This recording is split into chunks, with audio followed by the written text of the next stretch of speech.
അതായത് അത്രമാത്രം കുട്ടികൾ അത്രമാത്രം ഇൻറ്റൻസീവായ ഒരു മത്സരത്തിന് വിധേയമാകുമ്പോൾ ചിലപ്പോൾ കഴിവുള്ള കുട്ടികൾ തന്നെ, ബയോളജി നന്നായി അറിയുന്ന കുട്ടികൾ തന്നെ, ബയോളജി വളരെ തറവായി പഠിച്ചിട്ടുള്ള കുട്ടികൾ തന്നെ എല്ലാവരും വിജയിക്കണമെന്നില്ല. അതുകൊണ്ട് ആ മേഖലയിൽ കപ്പാസിറ്റി ഉള്ള കുട്ടികൾ, പ്രത്യേകിച്ചും മെഡിക്കൽ ഫീൽഡിൽ ഡ്രീമുള്ള കുട്ടികൾ, അതിലൊക്കെ കുറച്ചൊക്കെ റിസർച്ച് ചെയ്യാൻ താല്പര്യമുള്ള കുട്ടികൾ, വളരെ സൂക്ഷ്മമായി അന്വേഷിക്കാൻ, കൂടുതൽ കാര്യങ്ങൾ, പുതിയ പുതിയ കാര്യങ്ങൾ കണ്ടെത്താൻ ക്രിയേറ്റിവിറ്റിയുള്ള കുട്ടികൾ തീർച്ചയായും നിരാശപ്പെടേണ്ടതില്ല. നീറ്റ് കിട്ടിയില്ലെങ്കിലും നിങ്ങൾക്ക് മെഡിക്കൽ ഫീൽഡിൽ ഡോക്ടറേക്കാൾ ഉയർന്ന നിലയിലേക്ക് എത്താം. അതിനുള്ള വഴി നിങ്ങൾ BSc ഏതെങ്കിലും BScയിൽ തന്നെ ബയോളജിയുമായി ബന്ധപ്പെട്ട ഡിഗ്രികൾ എടുക്കുക.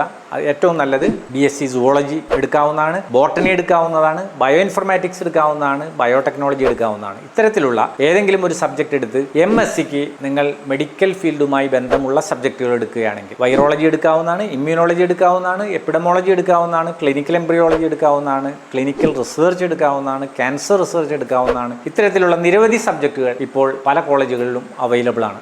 അങ്ങനെ എടുത്ത് നിങ്ങൾ അതേ ഫീൽഡിൽ തന്നെ PhD ചെയ്യുകയാണെങ്കിൽ, റിസർച്ച് ചെയ്യുകയാണെങ്കിൽ നിങ്ങൾക്ക് ഒരു വൈറോളജി മേഖലയിലെ ഒരു പ്രൊഫഷണലാകാം, എപ്പിഡമോളജി മേഖലയിലെ പ്രൊഫഷണലാകാം, ഇമ്മ്യൂണോളജി മേഖലയിലെ പ്രൊഫഷണലാകാം. ഇത്തരം മേഖലകളിൽ നിങ്ങൾക്കൊരു പ്രൊഫഷണലാകാൻ സാധിച്ചാൽ തീർച്ചയായും നിങ്ങൾ സാധാരണഗതിയിൽ പ്രാക്ടീസ് ചെയ്യുന്ന ഡോക്ടർമാരെക്കാൾ എത്രയോ ഉയരങ്ങളിലേക്ക് നിങ്ങൾക്ക് പോകാൻ സാധിക്കും.